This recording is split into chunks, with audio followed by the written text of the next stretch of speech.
had a teleport incident, two of them, and I end up at a Waffle House like 50 miles away from where I was.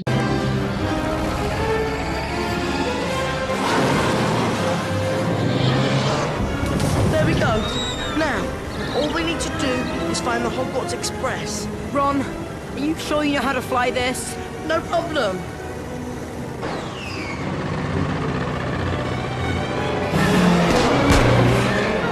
Look out!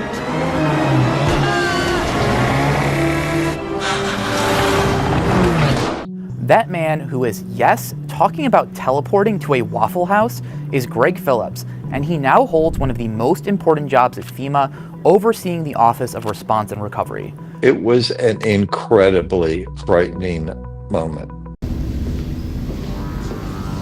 Evening, boys. Looking sharp. Wait till you see what I'm going to show you now.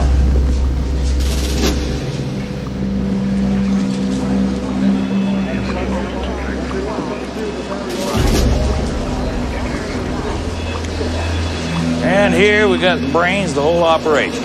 Master signal goes out from here to the satellite. We bump it out all over the world. Pretty fancy, huh? Not too familiar with it myself.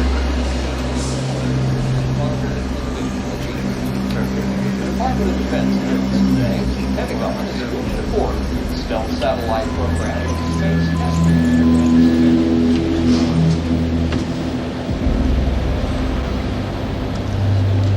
Well, boys, as far as we go. Technique called multi-spectral analysis. This would allow space sensors to penetrate natural barriers and camouflage. Can you get us inside? Never seen the inside of a TV studio before. To experience yourself in your car flying through the air. But I tell you, teleporting is no fun. Phillips is a far-right activist, and he now helps determine how the government responds when disaster strikes, coordinating billions of dollars in search and rescue operations and emergency aid. He was appointed to this position in December, and a CNN K-File review of Phillips' podcast and social media history found a long record of extraordinary personal claims. We then tracked down what we felt like were 3 million non-citizen voters. Election fraud conspiracy theories, and violent rhetoric towards public officials. You look like the gentleman to ask. Well, I guess it wouldn't be that much problem. You see them boys over there? Friends of mine. Hey, fellas, I got a couple of my buddies here. Thought I'd give them the grand tour. Think we can go inside? Be serious. You have your authorization cards. Right here. Watch the door.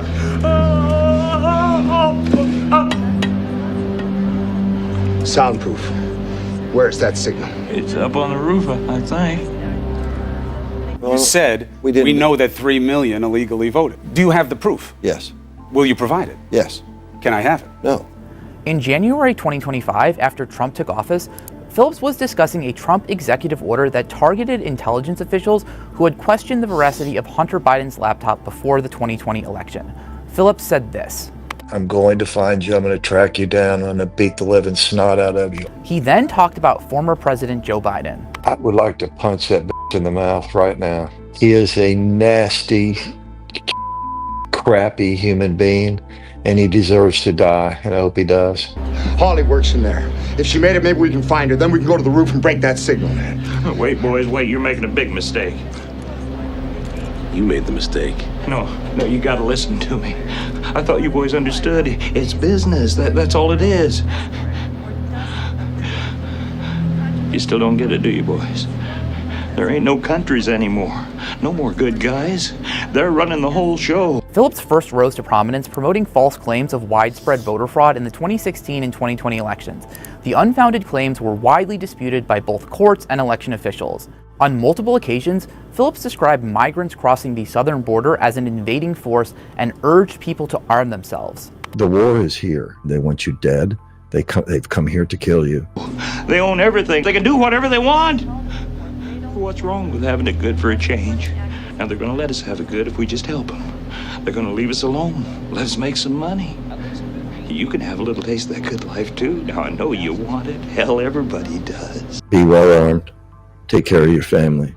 The person making these remarks is now in a position of public trust at an agency where judgment, credibility, and calm decision-making carry life or death consequences. A FEMA spokesperson told CNN, "This is so silly, it's barely worth acknowledging. DHS, FEMA, and Mr. Phillips are focused on the critical mission of emergency management and ensuring the safety of the American people." You do it to your own kind. What's the threat? We all sell out every day. Might as well be on the winning team. See ya, boys.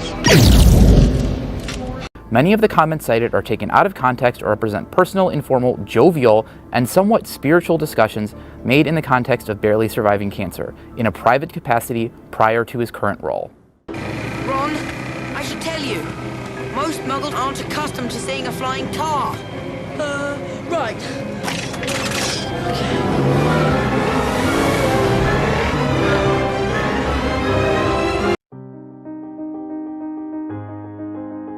It's just hard to believe it's been 20 years since that day. That morning, I heard a loud boom. I went outside and looked up. Yeah, I could see it. The launch of a space shuttle was always something very patriotic to me. It was always something to be proud of as an American. Coming to find out what had occurred was really devastating, not only to me as a person, but I think to all Americans.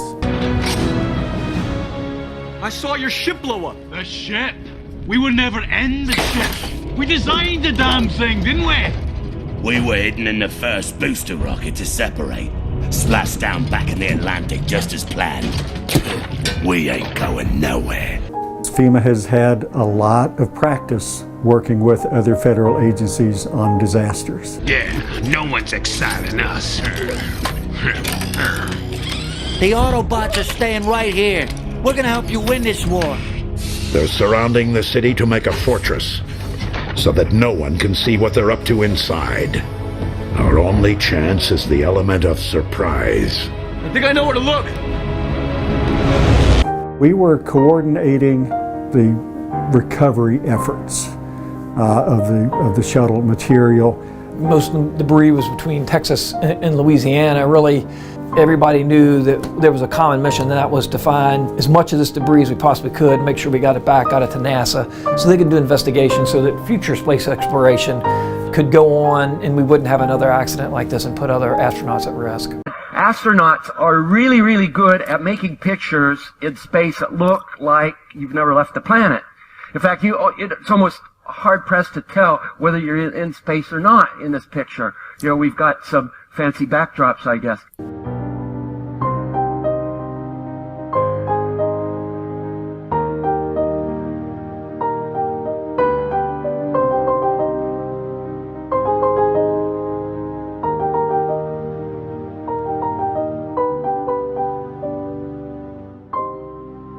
Anderson Cooper 360. Brought to you by Pfizer. ABC News Nightline. Brought to you by Pfizer. Making a difference. Brought to you by Pfizer. Thank you, Jimmy, and thank you to my fellow veterans. It's always an honor to stand with them in defense of our Constitution and our nation. I must say, as a 3-time combat veteran, I get pretty damn hot when a 5-time draft dodger bangs the war drums and talks about how easy it is to send boots on the ground in a foreign country. It's a pattern of abusing our military, disrespecting our military that continues to this day. You know, I learned years ago that when elites bang the war drums and talk tough in Washington, D.C., they're not talking about them or their kids going to do the thing.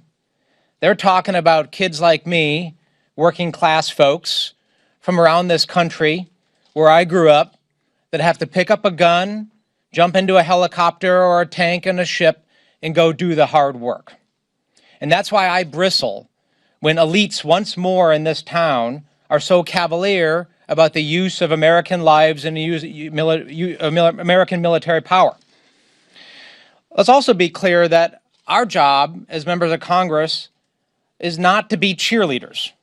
You've seen all sorts of our Republican colleagues talking about how amazing this operation was. I agree with them. There's no doubt that we have the ability to go almost anywhere in the world at the time and place of our choosing and kill or capture our adversaries or our enemies. That is true. But that's not our job as members of Congress. Our job is to make sure that's being done the right way and for the right reasons, and we're being stewards of the taxpayer dollar.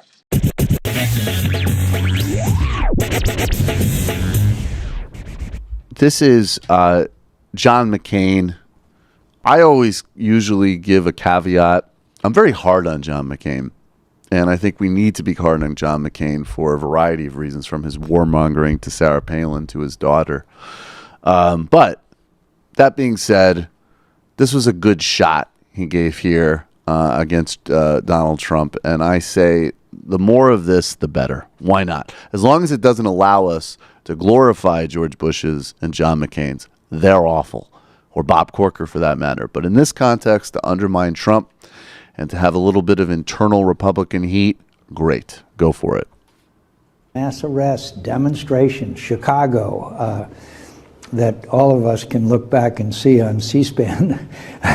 But it was a tumultuous time, and most of it was bred by the conflict. And one aspect of the conflict, by the way, that I will never, ever countenance is that we drafted the lowest income level of America, and the highest income level found a doctor that would say that they had a bone spur. That is wrong. That is wrong. If we're going to ask every American to serve, every American should serve. A bone spur. What trust fund baby could John McCain be referencing there? I believe that a certain bloated narcissist, wasn't that the way he got out of Vietnam? Bone spur? That's correct. Bone spur. So effective shade there from Senator McCain. John McCain goes, oh boy, Trump makes my life difficult. He had 15,000 crazies show up. Crazies. He called them all crazy. I said, they weren't crazy. They were great Americans. These people, if you would have seen these people, I know what crazy is. I know all about crazy. Bomberan, you know, bomb. Anyway. I would be launching airstrikes not only in Iraq, but in Syria. Bomberan. Aid to the Contras. Bomberan. They want us to keep bombing, even if it jeopardizes, because their life is in much greater danger. You've said Iranians would be mad if you stopped these attacks, but why would they want you to blow up their infrastructure, to cut off their power? Wouldn't that be punishing Iranians for the actions of the regime? They would be willing to, and it's suffering, they would be willing to suffer that in order to have freedom. Here are some things we know to be true. There's a lot we don't know, but here are some things we do know to be true. This is not about drugs. And this will not stop the scourge of fentanyl and meth that is killing our children and devastating our communities, because none of those drugs actually come from Venezuela. The drugs that are actually killing our kids are coming from other places. Here's another thing we know to be true. This is not about democracy and freedom for the people of Venezuela, because you've just heard over and over again that the Maduro regime remains intact. In fact, it's more oppressive sitting here today than it ever has been. The Iranians have, and we've had numerous intercepts. Please keep bombing. Bombs that are dropping near their homes. Please keep bombing. Bomberan. Aid to the Contras. When I search John McCain on YouTube, the biggest thing that comes up is you singing Bomb, Bomb, Bomb, Bomb, Bomb, Iran. 744,000 hits, in case you haven't checked it recently. Are you proud or embarrassed of that? I'm proud. Look, when I'm in the company of veterans, which I was, and one of them says to me, when are you going to send a message to Iran? Bomberan, you know, bomb. Anyway. Do it. And these are people that are living where the bombs are exploding. And when we leave and we're not hitting those areas, they're saying, please come back, come back, come back. What this is Donald Trump acting like an organized crime boss and using our military to shake down foreign leaders. Not only is that wrong and illegal, but it's going to undermine the safety and security of the American people. These are the people. I don't know what they do. All I can tell you is they want freedom. They want us to keep bombing, even if it jeopardizes, because their life is in much greater danger. They want freedom for Iran, but it's very hard for them to protest. I actually tell them, I said, don't go out. I fully understand.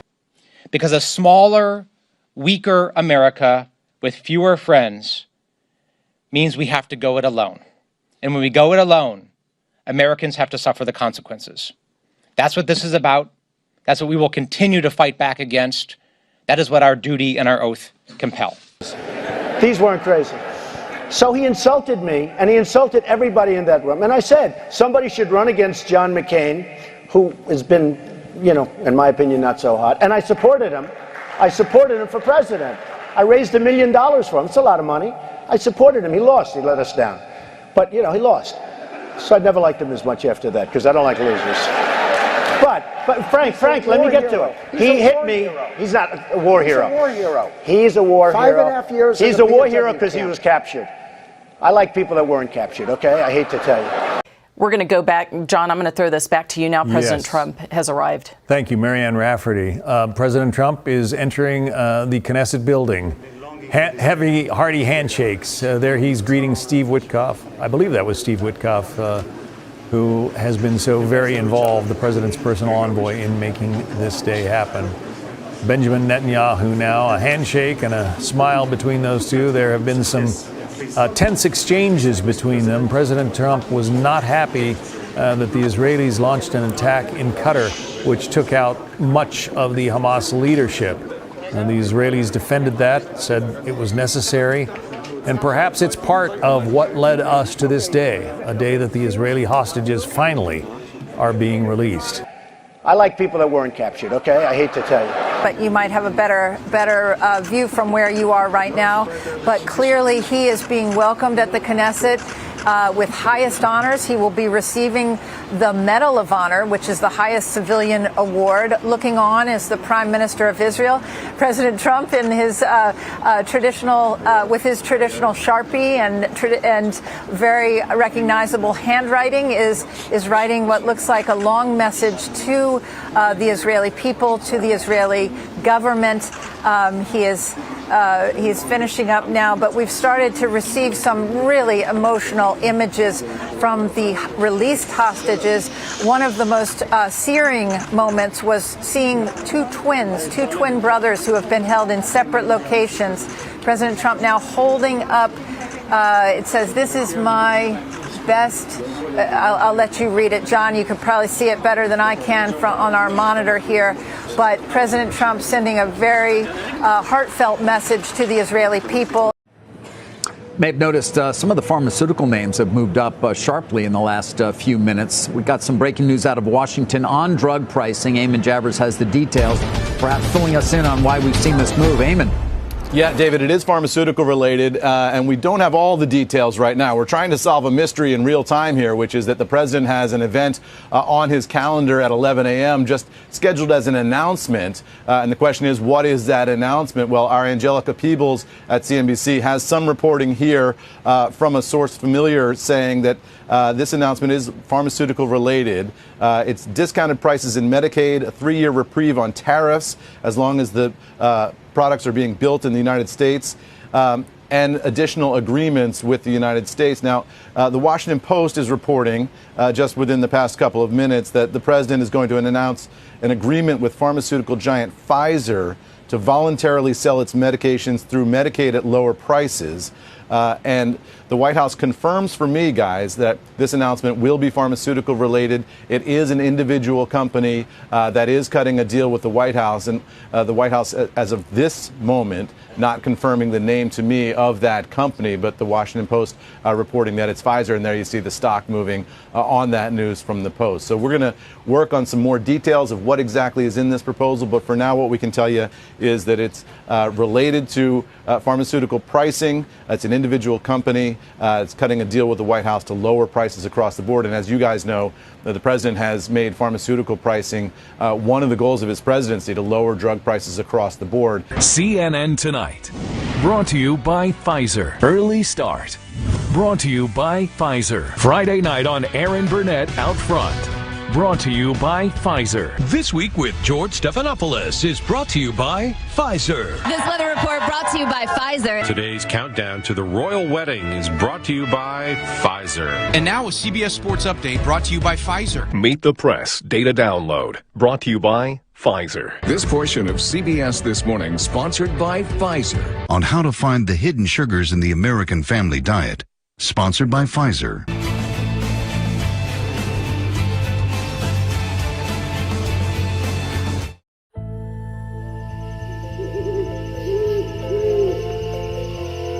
Killers stalk the shadows. Legendary creatures, they wield unrivaled powers. Attack in silence and pierce the dark, inspiring fear and superstition.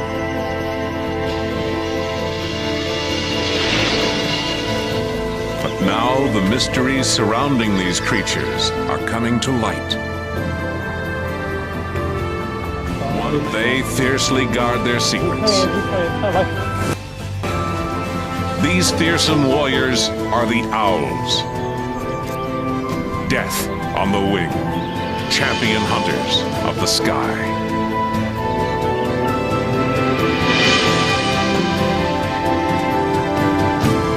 One just as deadly, but with far different powers. Owls. They amuse me, surprise me, even frighten me sometimes. But most of all, they intrigue me. It's just the way there's so much about them that we don't know. They're such a fabulous beast. Be strong in the Lord, and in the power of his might. Put on the whole armour of God, that ye may be able to stand against the wiles of the devil. For we wrestle not against flesh and blood, but against principalities, against powers, against the rulers of the darkness of this world, against spiritual wickedness in high places. Wherefore take unto you the whole armour of God,